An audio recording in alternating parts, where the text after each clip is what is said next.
예수님이 오늘 우리에게 주신 말씀을 보겠습니다. 말씀은 베드로 후서 2장 20절부터 22절 말씀 보겠습니다. 만일 그들이 우리 주 대신 구주 예수 그리스도를 알므로 세상의 더러움을 피한 후에 다시 구중에 얽매이고 지면 그 나중 형편이 처음보다 더 심하지니. 여기서 말하는 그들은 베드로 후서 2장 1절 말씀에 거짓 선지자들이 일어났나니 너희 중에도 거짓 선생들이 있으리라 하는 말씀이에요. 베드로가 전했던 그 당시에 거짓 선지자, 거짓 교사가 있었다고 얘기하는데 성경 말씀은 언제나 현재형입니다. 지금도 베드로가 있었던 그 시대보다도 더 교묘하고 더 악독한 거짓 선지자들과 거짓 교사들이 일어나서 우리에게 혼란을 가져오고 있습니다. 그들이 우리 주 대신 구주 예수를 알므로 세상의 더러움을 피한 후에죠. 여기서 안다. 자, 예수 것을 안다는 것은 곧 요한복음 17장 3절 말씀에 이렇게 기록되어 있어요. 영생은 곧 유일하신 참 하나님과 그가 보내신 자 예수 그리스도를 아는 것이다. 그래서 예수 것을 알므로 그러면 아는 것은 곧 뭐다? 영생을 얻는 거예요. 예수 그리스도를 알므로 세상의 더러운 것을 피한다는 건 뭐냐면 세상이 더러운데 그 더러운 가운데 예수 그리스도를 알므로 구원받았다 하고 얘기하는 거예요. 구원받은 후에 다시 그 중에 얽매이고 지면 그 나중 형편이 처음보다 더 심하리라는 거죠. 그 중에 얽매이고 지면 그러면 여기서 얽매이고 지는 사람들이 거짓 선지자, 거짓 교사 이들만 얘기하는 것이냐, 거짓 교사에게 미혹돼서 거기에 함께 휩쓸려 간 사람들도 얘기하는 것이냐, 어떤 사람을 얘기하는 거죠? 둘 다를 포함하고 있어요. 마태복음 12장 42절부터 45절 말씀 보겠습니다. 더러운 귀신이 사람에게서 나갔을 때에 물 없는 곳으로 다니며 쉬기를 구하되 쉴 곳을 얻지 못하고 이에 이르되 내가 나온 내 집으로 돌아가리라 하고 와보니 그 집이 비고 청소되고 수리되었거늘 이에 가서 저보다 더 악한 귀신 7을 데리고 들어가서 거하니 그 사람의 나중 형편이 전보다 더욱 심하게 되느니라. 이 악한 세대가 또한 이렇게 되리라. 이 말씀이요. 그들이 영생을 얻었으나 거짓 선지자, 거짓 교사를 쫓아가면 그 나중 형편이 처음 형편보다 더 심하다고 얘기하는 거예요. 여러분 예수 믿어서 영생 얻었습니까? 그런데 이단들에게 속아서 거기에 앉아 있다면, 거기에서 빠져나오지 않는다면 여러분 형편이 처음보다 예수 믿어서 편안했던 그 시절보다 더욱더 어려움에 처하게 될 거라고 성경에는 분명히 말씀하고 있습니다. 21절 의의 도를 안 후에 받은 거룩한 명령을 저버리는 것보다 알지 못하는 것이 도리어 그들에게 나으니라. 의의 도, 진리의 도를 얘기해요. 진리의 말씀, 곧 예수 그리스도를 얘기합니다. 그래서 의의 도를 안 후에, 그러니까 예수를 알고 난 후에 거룩한 명령을 저버리는 것은 오히려 알지 못하는 것보다 낫다고 얘기해요. 그래서 의의 도를 안 후에 명령을 저버리는 것이 뭐냐? 갈라디아서 1장 4절 말씀 한번 보겠습니다. 그리스도께서 하나님 곧 우리 아버지의 뜻을 따라 이 악한 세대에서 우리를 건지시려고 우리 죄를 대속하기 위하여 자기 몸을 주셨으니 여기서 말씀하죠. 그리스도께서 아버지의 뜻을 따라 이 악한 세대를 건지려고 우리의 죄를 대속하여 자기 몸을 주셨다 하고 얘기하는 거예요. 그런데 어떻게 나왔냐? 6절 그리스도의 은혜로 너희를 부르신 이를 이같이 속히 떠나 다른 복음을 따르는 것을 내가 이상히 여기노라. 다른 복음이요. 다른 복음이 뭔지 아세요? 우상숭배예요. 구체적으로 다른 복음 얘기하면 뭐냐? 성경 말씀을 볼게요. 마태복음에 보면 어떤 장면이 나오냐면 이런 장면이 나와요. 베드로가 예수님이 잡혀가시기 전에 예수님이 그러죠. 네가 나를 몇 번 부인하겠다? 3번 부인하겠다. 그래서 베드로가 3번 부인합니다. 자, 또 한 사건이 있어요. 가룟 유다가 예수를 배반하죠. 그래서 은 30에 팔아먹습니다. 자, 계집종에게 나는 예수 몰라 하고 얘기했던 베드로나 은 30 받고 예수를 팔아먹은 유다나 똑같아요. 그런데 어떻게 회개했을까요? 베드로는요, 닭이 3번 울고 난 다음에 깨달았어요. 아, 주님이 너 3번 부인하겠지? 그거를 기억하고 어떻게 하는지 아십니까? 슬피 울었더라. 그러니까 성경에는 통곡했다고 기록되어 있어요. 자, 그러면 가룟 유다는 어떨까요?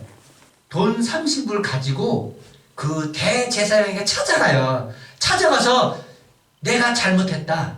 그래서 내가 이걸 돌려줄 테니까, 은사집을 돌려줄 테니까 저 사람을 풀어줘라 하고 얘기한단 말이에요. 그러면 돌리는 거죠. 그랬더니 대제사장이 뭐라 그러냐면 너 이미 팔아먹어서 너 그냥 은 30년 갖고 사라져 임마, 이렇게 얘기한단 말이에요. 그래서 그 사실을 듣고는 가룟 유다가 양심이 찔려서 가서 목매달아서 죽는 거예요. 누가 더 회개를 하는 거죠? 단순히 통곡한 게 잘못했다고 인정하는 겁니까? 아니면 내가 잘못한 걸 알고 그걸 돌이키려고 했는데 돌이킬 수가 없으니까 목숨을 거는 게, 여러분, 자기 목숨을 거는 게 회개하는 겁니까? 여러분, 어떤 게 회개하는 겁니까? 베드로가 회개한 겁니까? 아니요, 이게 베드로 회개한 게 아니에요. 여러분, 단순히 울었다고 해서 그게 사라집니까? 가룟 유다는 거기 찾아가서 은상지서 돌려주면서 바꾸라고 얘기했던 사람이에요. 근데 안 바꿔주니까 자기 목숨을 내놨단 말입니다. 그런데 가룟 유다는요, 예수님이 뭐라고 얘기했는지 아십니까? 이렇게 말해요. 차라리 나지 않았으면 좋았을 뻔했다. 근데 베드로는요, 용서받아서요, 베드로는 예수님의 종으로 천국 올라갔어요. 자, 여기서 말하는 복음이 뭔지 아십니까? 인간의 죄를 용서하는 방법은 예수 그리스도가 이미 모든 것을 다 책임져 줬으니까 그냥 믿기만 하면 된다. 이게 복음이에요.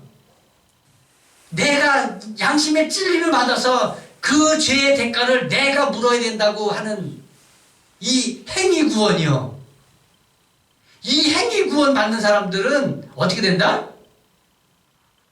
지옥 간다.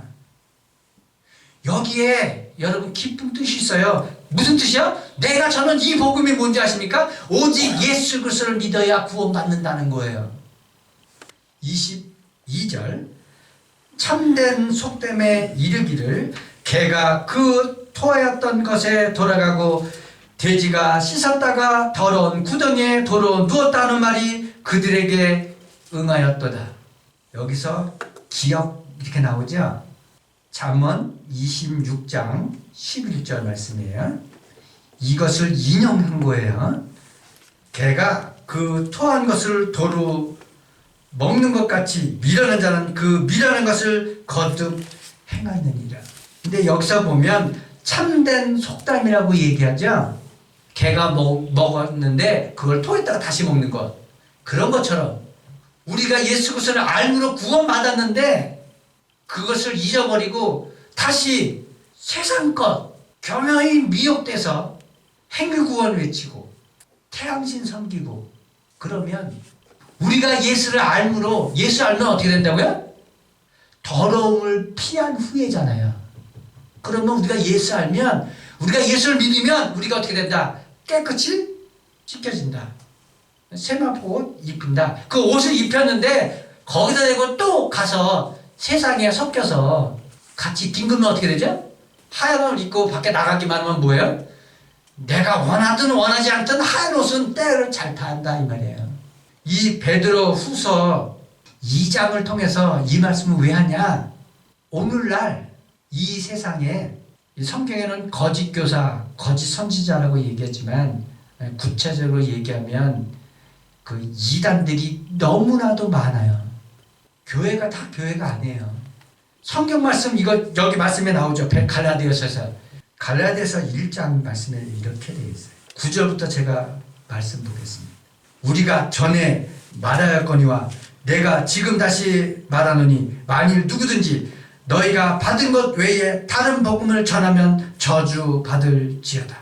이제 내가 사람들을 좋게 하랴 하나님께 좋게 하랴 사람에게 기쁨을 구하랴 내가 지금까지 사람들의 기쁨을 구하였다면 그리스도의 종이 아니니라. 교회에서 사람들을 기쁘게 하기 위해서 교인들을 비유 맞추기 위해서 설교한다? 여러분 기억하세요? 11절부터 볼게요. 형제들아 내가 너희에게 알게 하노니 내가 전한 복음은 사람의 뜻을 따라 된 것이 아니니라. 이는 내가 사람에게서 받은 것도 아니요 배운 것도 아니요 오직 예수 그리스도의 계시로 말미암은 것이라.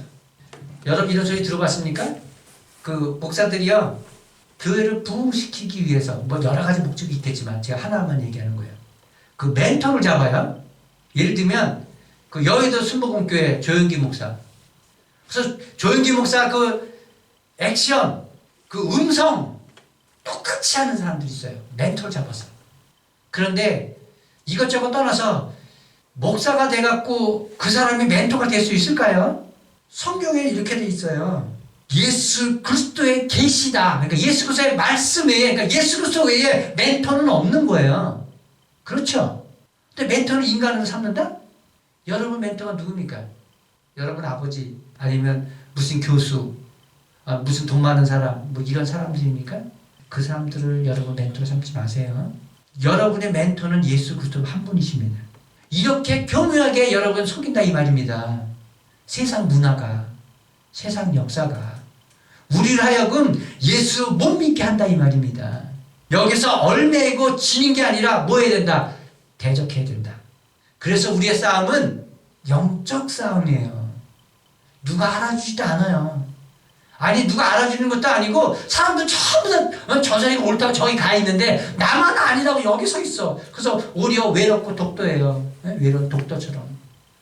그런데 주님은 주의 말씀이 많은 사람이 여기 있는데 외로운 독도처럼 여기가 맞다고 성경에 기록되어 있다면 우리는 어디에 서 있어야 돼요? 사람이 알아주지 않아도 여기 서 있으면 돼요. 그러면 나중에 누가 나를 알아줄까요? 주님이 알아주는 거예요. 그래서 여러분 주님을 멘토로 삼으라고 하는 거예요. 네가 어린 소자에게 한 것이 나에게 한 것이다.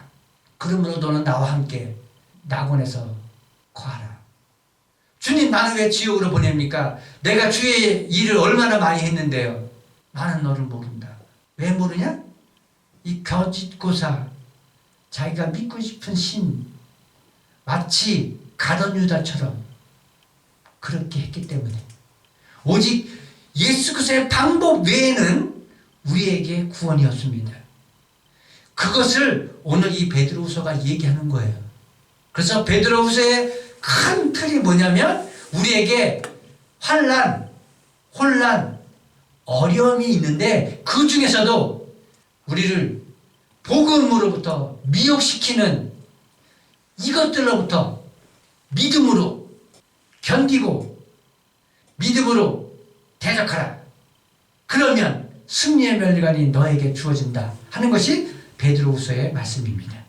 오늘 말씀은 여기까지 하겠습니다.